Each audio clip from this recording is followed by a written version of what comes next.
Hey boy, Pakita mo sa misis mo para away ka lalo. himala nga eh, gumastos eh. Pala dyan ha, kaya pala wala na pinapadala ha. Himala nga, gumastos. Dito.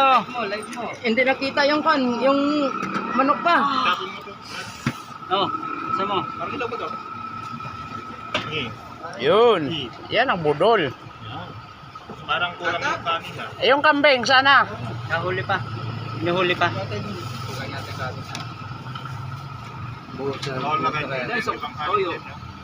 Pwede. Oo, buhol. Paa. Lagyan na dito sa ingitin na lang.